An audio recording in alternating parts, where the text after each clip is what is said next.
A while ago, I talked about the whole discourse around how Pokemon games looked and how some people will hate them and how some people will love them. And a big part of that video was also about how in the Nintendo Switch, we have so many different looks. Everything is so different, and I'm sure everyone can find something that they prefer over something else. But it isn't just the looks that are different, it is everything. So hey, I'm not so a strainer, and this is very likely the most influential era of Pokemon. Let's get into it. If we look at the Nintendo Switch Pokemon titles, from Pokemon Let's Go Eevee and Let's Go Pikachu to Pokemon Scarlet and Pokemon Violet, it is undeniable that they don't just look different, they are all very different in everything.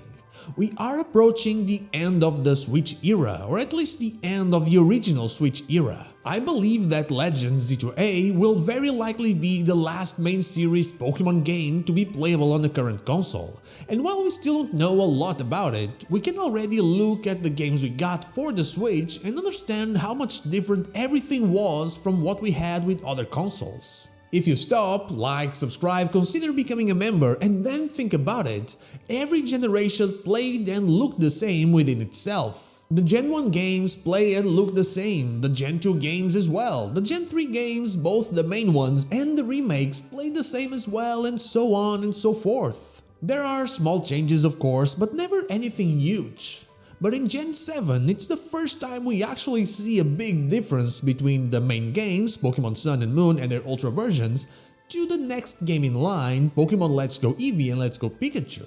It's almost as if they don't belong in the same generation, almost as if we need a new division besides the usual generation of Pokemon. But before I continue with that, what do you think will be the playstyle and art style of Pokemon Legends Z-A? Let me know down below. So we can't just look at Gen 8 or Gen 7 or Gen 9, we kinda have to look at the Switch games as a whole. The Let's Go games play and look completely different from anything that came before or after them. And while the core gameplay of Pokemon is present in Sword and Shield, BDSP and Scarlet and Violet, it is undeniable that they feel and look tremendously different.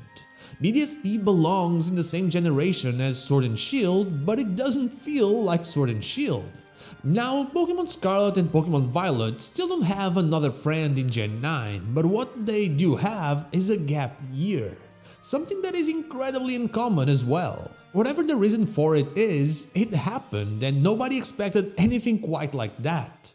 Z-A might end up looking just like Pokemon Scarlet and Pokemon Violet, meaning that they decided to keep things consistent. Or it might just look like something else entirely, meaning that they are still experimenting. Of course, I haven't yet mentioned the huge Hisuian elephant in the room, Pokemon Legends Arceus. Just like BDSP, it belongs in Gen 8, but it doesn't look or play anything quite like Sword and Shield. In fact, it reminds me a lot more of the huge gameplay overall from Let's Go than it does of anything else. We currently have 5 games on the Nintendo Switch, and all of them look and play drastically different from each other.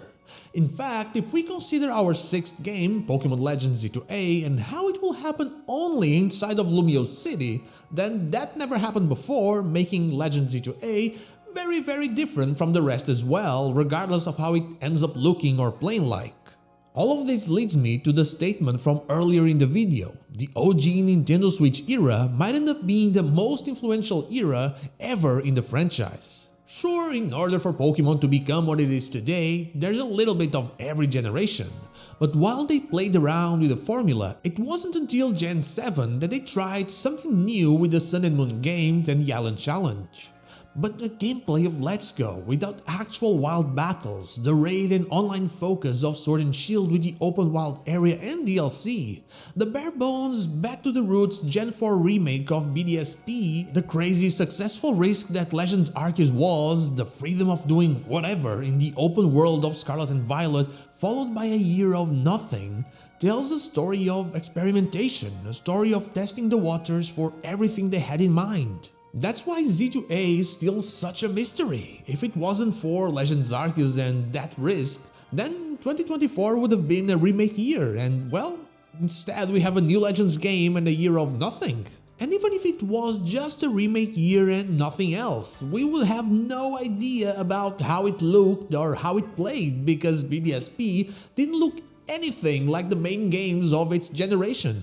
Pokémon was always the same, it had a formula, it was a game of patterns and things that were expected, and this era, this Nintendo Switch era, turned into something else that made it so we do not know and cannot even tell what's coming our way. And honestly, that's fantastic, that breathes life into something that felt a little flat.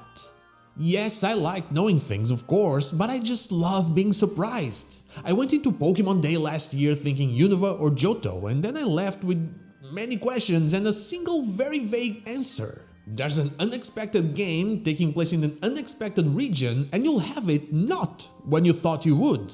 In fact, you know those answers that you seek? Well, you'll know them 1 year from now, 1 full year, nothing else, radio silence after that. And here we are, once more, talking about it. This just couldn't happen before. If they announced a new big Pokémon Presents or a big Nintendo Direct that we know would have Pokémon there, well, we would already know exactly what to expect.